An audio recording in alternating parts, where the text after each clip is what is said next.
back in June at the Computex conference, NVIDIA's CEO Jensen Huang was on stage giving this presentation. Right. And he paused, and he pointed directly at Marvell Technologies' CEO in the crowd. And he just declared to the entire room, ladies and gentlemen, this is the next trillion-dollar company. Which is, I mean, it's one thing for a Wall Street analyst to float a massive valuation in some, research note. Yeah. But when the head of the most valuable company on the planet points at you and makes a public prophecy like that, the entire industry stops to recalculate literally everything they know. Absolutely. And today, August 19th, 2026, we're looking at a stack of incredibly fresh financial filings, some breaking news reports, and analyst research from Hyperframe and Morningstar that suggest, maybe Jensen Huang wasn't just being dramatic. No, not at all. Because Marvell just signed a colossal $12.2 billion stock warrant deal with Google. Which is just a staggering number. I mean, even in the highly inflated ecosystem of artificial intelligence right now, It's massive. we're talking about foundational shifts in how the internet is physically built. Yeah, and that's our mission for this deep dive. We want to decode what's actually happening at the physical layer of this AI revolution. Right. So we're going to explore why the tech industry is completely abandoning traditional copper wires for lasers, the brutal turf war over data center infrastructure, and finally, whether this single chip maker actually has the financial math to hit that trillion-dollar valuation. Yeah, because it really comes down to this story about the immovable laws of physics colliding with the economic demands of AI. Okay, so let's unpack this. Before we get into why Google is throwing $12 billion at Marvell, we kind of need to understand the catastrophic physical bottleneck that's basically threatening to choke the entire AI industry. It is the existential threat right now. Right. So think of a modern AI data center, like a massive, 100-lane superhighway. Okay. Those 100 lanes are the GPUs, right? Just crunching mountains of data at lightning speed. But right now, we are forcing all of that massive superhighway traffic to exit through a single one-lane dirt road. Yeah. And that dirt road represents the actual physical connections between the chips. Exactly. We're witnessing the physics of Moore's law basically confronting the harsh reality of AI workloads. Yeah. Because for decades, the entire semiconductor industry, they just focused relentlessly on the processors themselves. Making them faster. Right, making the compute engines, the GPUs and the custom XPUs, which are those specialized processors designed specifically for AI tasks. They made them faster and more powerful. But an AI cluster doesn't compute in isolation. You have these massive models, like the ones powering language processing or predictive algorithms, and they require hundreds or even thousands of these XPUs to constantly talk to each other to solve a single problem. So they're like sharing the workload, right? Yeah. Just passing fragments of data back and forth constantly. Exactly, and to share that workload without stalling, they need ultra-high-speed connections. For short distances inside a data center, historically, we just rely on standard copper cables. Which makes sense. I mean, copper is cheap, the engineering is completely understood, and it's literally everywhere. Yeah, but copper is hitting an undeniable physical wall. Really? Yeah. When you try to send the sheer volume of data required for AI over a copper connection, once you go beyond about 5 to 7 meters, the signal degrades severely. Wow, just 5 to 7 meters. Yeah. The electrical resistance is it's too high at those extreme frequencies. So the data basically can't make the jump without getting corrupted or just fading out entirely. Exactly. And the standard engineering workaround for that resistance is to just, pump more power through the copper, just to push the signal across the gap. Brute force it. Right. But pushing more power through a resistant metal generates heat. Oh. Massive amounts of heat. Right now, hyperscale data center racks are hitting 120 to 150 kilowatt power ceilings. Wait. I mean, a single rack of servers is drawing the power of a small neighborhood. That is insane. And most of that power budget is probably already spoken for by the AI processors themselves, right? Yes. The XPUs are literally starving for power. You cannot afford to waste your precious electricity budget and your thermal cooling capacity just trying to brute force an electrical signal through a copper wire. It doesn't scale. No, it is economically and physically unsustainable. And as the Hyperframe research in our stack bluntly puts it, copper is dead. Copper is dead. Yeah. Wow. I mean, that is a wild paradigm shift for an industry that was literally built on electrical wires.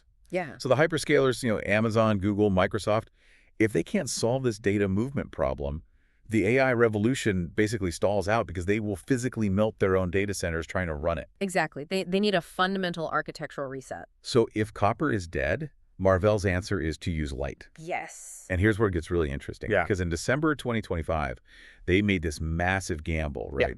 Acquiring a company called Celestial AI for $3.25 billion up front. Right. With earnouts that could push it to $5.5 billion. Which was huge. And that acquisition, it really signaled a hard pivot for Marvell. They are fundamentally recalibrating their core business away from standard electronics, and they're establishing photonics, the use of light, as the primary data path. So it's basically the difference between trying to force water through a rusted iron pipe versus sliding it down a perfectly smooth glass tube. That's a great way to think about it. Copper fights the data, but light just glides. Yeah, and Celestial AI brought them something called the photonic fabric chiplet. Okay, what is that?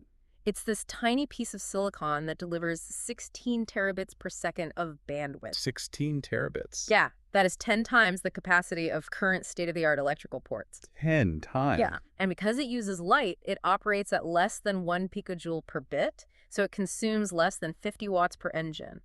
It basically shatters the thermal wall that copper hit. So it's 10 times the capacity and a fraction of the heat. But wait, how do you actually get light into the processors? Because you can't just plug a traditional fiber optic cable into the back of a standard silicon chip, right? And this is the true engineering breakthrough. It's a technology called co-packaged optics, or CPO. CPO, okay. Marvell is physically integrating these light-based photonic chiplets directly into a 3D package alongside the high-power AI processor. So they are literally putting the optical lasers inside the actual chip package itself. They are. And the primary driver for this is real estate. Like on a traditional processor, the outer edge of the die, what engineers refer to as the beachfront, it's prime real estate used for physical electrical connections. Right, because you need countless microscopic pins to move the data in and out. Exactly. But by using highly efficient optical chiplets, you drastically shrink the physical space needed for those connections. Oh, I see. So you reclaim that beachfront property. Yes. And they use that reclaimed space to pack in significantly more high bandwidth memory, or HBM, directly next to the processor. Okay, which perfectly sets up Marvell's new announcements from the Flash Memory Summit from just this month, August 2026. Right. Because they're pitching the advancement of, what do they call it? Agentic AI inference. Yes. And they're doing that using something called memory disaggregation with products like the Bravera SE6 SSD controller and Structera X memory expansion. Yeah, and memory disaggregation is vital to understand here because it solves another massive bottleneck. Okay. As AI models grow larger and their context windows get longer, meaning, the amount of information they can process in a single prompt expands, the memory demands just skyrocket. Right. Specifically, something called the KV cache, or key value cache, it becomes massive. So if a processor is limited by the memory physically attached to it, it just bottlenecks again. Exactly. It's like having a supercomputer brain, but the short-term memory of a goldfish. That's exactly it. Traditional server-attached memory architectures just cannot keep up with that short-term memory demand. So Marvell's new portfolio basically acts like a hyper-efficient traffic cop. It moves the massive short-term memory requirements of AI away from the really expensive crowded processor chips and pushes it down into cheaper storage tiers, all without slowing down the system. And they're doing this by tying it back to the photonics, right? Yes. Using that photonic fabric, Marvell's tech allows an entire cluster of AI chips to access a massive shared pool of memory, like up to 32 terabytes of warm KV cache offload. 32 terabytes. Over distances of up to 50 meters using light. Wait, 50 meters? So a chip in one rack can instantly borrow memory from a completely different rack on the other side of the server floor. Yeah, at the speed of light. That is just nuts. Right, and by doing this, they dramatically reduce GPU stalls, which is what happens when a multi-$1,000 processor just sits there idle, waiting for data to arrive. Because it ran out of memory. Exactly. Marvell claims the shared optical memory can actually increase token efficiency, meaning how fast the AI actually generates output, by 2 to 3 times. Wow. All within the exact same data center footprint and power envelope. I mean, the underlying technology is undeniably incredible. Bending light to share terabytes of memory across a data center. Yeah. But having the best laser technology in the world doesn't really mean much if the data centers refuse to install it. Right. That is the big catch. And right now, Marvell is basically walking right into a massive turf war over who gets to control that infrastructure. If we connect this to the bigger picture, we are looking at an optical interconnect market that's projected to hit $34 billion by 2030. $34 billion. And that market has completely fractured into two very distinct warring factions. Okay, lay it out for me. So faction one is the proprietary closed ecosystem approach. Right. This is heavily championed by Broadcom with their Tomahawk ASICs and NVIDIA with their proprietary NVLink fabric. Okay. Their strategy is end-to-end control. If you buy their AI processors, they want you to buy their networking gear and their switches too. It's a locked ecosystem. So it's basically the Apple walled garden, but applied to enterprise AI infrastructure. Exactly. Now, faction two is the open ecosystem. And this is where Marvell has firmly planted its flag. Our hyperframe source actually characterizes Marvell as the Android alternative in this war. The Android alternative. That makes a lot of sense. Yeah, Marvell is acting as the anchor for something called the UA-Link Consortium. UA-Link. Yeah, so you have AMD, AWS, Google, and others all coming together to create an open, standardized protocol for accelerator-to-accelerator connectivity. Right, because they want to ensure cloud providers can mix and match chips and networking gear without being locked into one vendor's proprietary system. Precisely. But wait, I'm looking at these notes and I am completely lost on the strategy here. What do you mean? If Marvell's open strategy is a direct challenge to NVIDIA's proprietary NVLink monopoly, then why on earth did NVIDIA's CEO Jensen Huang publicly hype them up as the next trillion-dollar company? I mean, that makes zero strategic sense. Why bless the company that's trying to dismantle your walled garden? Because he doesn't really have a choice. It's a total frenemy dynamic. Frenemy. Yeah. Marvell's mastery of the physical layer is so absolute that even their direct competitors literally cannot afford to shut them out. Really? NVIDIA actually made a $2 billion strategic investment in Marvell back in March of this year. Wait, $2 billion? NVIDIA is funding the company trying to undermine them. Yes, they are actively co-developing silicon photonics and the NVLink fusion system together. That boggles the mind. Right, so while Marvell builds the open road for NVIDIA's competitors, NVIDIA is paying Marvell to pave their proprietary highway as well. Wow. Marvell is just so crucial to the physical plumbing of AI that everyone has to partner with them, regardless of which ecosystem they're fighting for. Which perfectly brings us to the ultimate proof that Marvell's open ecosystem strategy is actually working. I mean, it isn't just in the tech specs, right? It's in the massive financial moves these hyperscalers are making to lock this technology down. Exactly. So let's break down the breaking news from today, August 19th, 2026. Marvell just granted Google the right to buy nearly 59 million shares of Marvell common stock. What's fascinating here is that this is a monumental commercial agreement. Yeah, the exercise price is $206.58 per share, which basically puts the total potential value of this warrant at roughly $12.2 billion. Right. But Google didn't just hand them a $12 billion check today, did they? No, not at all. This isn't just a stock purchase. It is a performance-based lock-in. It's structurally designed to ensure Google heavily utilizes Marvell's custom silicon for years to come. Okay, how does it work? So about 1.36 million shares vest in the first year on just a standard time-based schedule. Right. But the remaining 57.61 million shares, those are chopped up into 240 distinct tranches. 240 separate milestones Google has to hit to get all the stock. Exactly. And for Google to unlock just one of those tranches, they have to generate $500 million in qualifying revenue for Marvell by purchasing their custom chips. Like the AI inference accelerators and network interface controllers? Yes, specifically for Google's own TPU ecosystem. Wait, let me just do that math for a second. Go ahead. $500 million in spending unlocks one tranche. Right. There are 240 tranches. Yes. So to fully vest this warrant, Google has to spend $120 billion on Marvell hardware.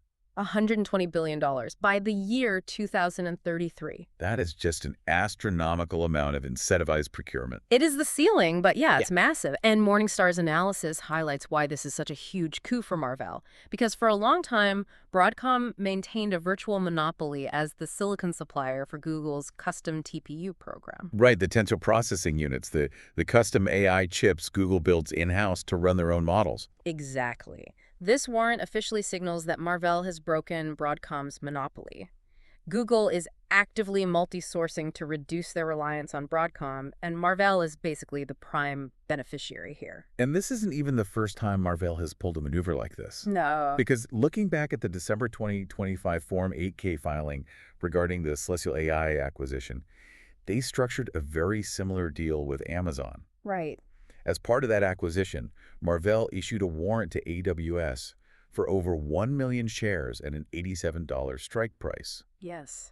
And just like the Google deal, those shares vest based on Amazon purchasing, quote, photonic fabric products through 2030. You don't just sell them the hardware. You give them equity that becomes incredibly valuable only if they buy massive amounts of your hardware. It aligns their financial incentives directly with your own revenue goals. Completely. It guarantees Marvell a seat at the table when these hyperscalers are planning their multi-billion-dollar infrastructure buildouts for the next decade.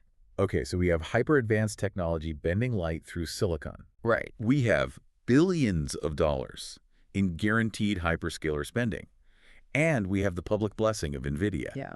So with all this wind in their sails, what does this all mean? Can Marvell actually join SpaceX, Apple, and NVIDIA in the trillion-dollar club? Or is this just another wave of AI market hype? Let's apply some sobering financial math here. We have to. Because currently, Marvell's valuation is incredibly rich. Even before we calculate future growth, the market has essentially priced in an enormous amount of perfection. They are trading at roughly a 60 times forward PE ratio. Okay, 60 times forward PE. Let's translate that for a second. Sure. In the real world, a multiple that high means there is zero margin for error. If they delay a single chip release, or if one major hyperscaler decides to buy slightly less hardware next quarter, the stock price doesn't just dip, it craters. It absolutely craters. For context, NVIDIA is trading at around 21 times forward earnings, and Broadcom is around 24 times. And furthermore, if you look at their market capitalization to gross profit, they are trading at 53.3 times. That is more than double their decade-long historical average of 20 times. They are incredibly expensive right now. Very. So what kind of raw revenue growth do they actually need to justify hitting $1 trillion? According to the Hedgeye risk management analysis, to rationally justify a $1 trillion market cap, Marvell would need to generate approximately $60 billion in annual revenue by 2030, assuming they can maintain a 50x PE ratio. $60 billion a year. Where are they currently projected to be by 2030? Current projections have them hitting only around $30 billion by then. So to hit the trillion-dollar mark, they would have to completely double their current, already highly optimistic revenue projections in the next 4 years. Yes. How do you physically do that? I mean, you can't just snap your fingers and double semiconductor output. Building the fabs and the supply chains, that takes years. Which is exactly why there are significant hidden shoals of reality here. Capital spending by hyperscalers is historically highly cyclical. The R&D costs required to pioneer photonics and CPO are massive and ongoing. Yeah. And the competition is definitely not sitting still. Right. It's not just Broadcom they have to worry about anymore. No, you have companies like Credo Technology aggressively trying to capture market share in optical DSPs. Yeah. You also have wildcard threats like Elon Musk's Terafab project. Oh, right, Terafab. Which is attempting to build entire data center components from scratch, entirely in-house, completely bypassing external vendors altogether. And the Wall Street analysts reflect that caution, right? Yeah. Out of 50 analysts covering the stock, 45 have buy ratings, but their average price target is only $246.79. Right. That's a solid premium from where they are, but well below the mathematical threshold required to cross $1 trillion. Exactly. Achieving that $1 trillion mark would require a flawless execution of these Google and AWS contracts, coupled with a massive expansion in gross margins, which would likely be driven by a severe shortage of optical chips where Marvell controls the pricing. Yeah. The vision is sound, but the performance hasn't mathematically matched the hype of that specific number yet. Well, whether you are just using an AI assistant to summarize your emails or you work for an enterprise running complex predictive algorithms, the speed, the capability, and the cost of those tools are no longer just dictated by the software code. No. We've hit the physical limits of our electrical hardware. The future of AI is now being dictated by how efficiently a company like Marvell can basically bend light through microscopic glass. Yeah. They're replacing that one-lane dirt road with a 16 terabit fiber optic superhighway. And I'll just leave you with this final thought. If the world's biggest hyperscalers, like Amazon and Google, are aggressively securing equity stakes in these foundational hardware companies via these massive stock warrants, we have to ask a broader question. Are we moving toward a future where the physical internet and the future of AI hardware are entirely owned and dictated by just two or three cloud providers who basically hold all the equity in the plumbing? So we're tearing up the old dirt roads to build the ultimate AI superhighway, but it turns out we might just be handing the keys to the toll booths right back to the hyperscalers. Thanks for joining us on this deep dive.